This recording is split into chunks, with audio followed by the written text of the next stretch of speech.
అనేది తీసుకున్న స్టేయింగ్ అనేది. నేనున్న ప్లేస్ ఎక్కడ ఉందంటే రాజ్ కమల్ లాడ్జ్లో ఉందన్నమాట, చీరాలలో. సో ఇది ఒకసారి చూసుకోవచ్చు. ఇక్కడ శ్రీ సప్తగిరి లాడ్జ్ ఉంది కదా, సాయిబాబా టెంపుల్ ఉంటుంది ఇక్కడ. షిరిడి సాయిబాబా కళ్యాణ మండపం ఆపోజిట్లో ఉంటుంది అనమాట, ఆపోజిట్లో ఉంటుంది ఇది.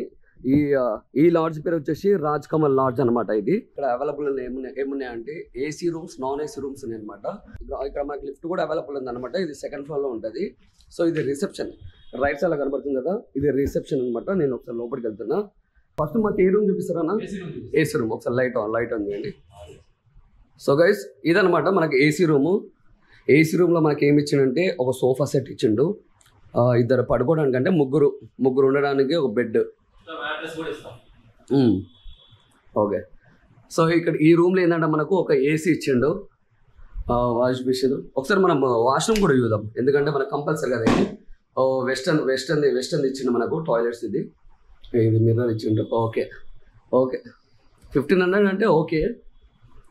AC room. ఇంకోటి ఇన్వర్టర్ ఉందన్న మనకు, ఇన్వర్టర్ కూడా అవైలబుల్ ఉంది. సో ఇక్కడ వచ్చేసి ఏంటంటే ఈ రూమ్లో మనకు బెస్ట్ ప్లస్ పాయింట్ ఏంటంటే ఒక TV, AC, bed, full comfort. ఇది ఏంటంటే నాన్ ఏసీ అనమాట. సేమ్ యాషెస్ అలానే ఉంది. 3 పర్సన్స్ ఇక్కడ ఉండొచ్చు.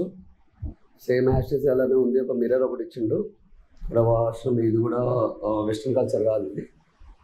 ఇంకోటి ఏంటంటే మనకు బెనిఫిట్ ఏంటంటే ఒక బాల్కనీ ఒకటి ఇచ్చిండు ఇక్కడ.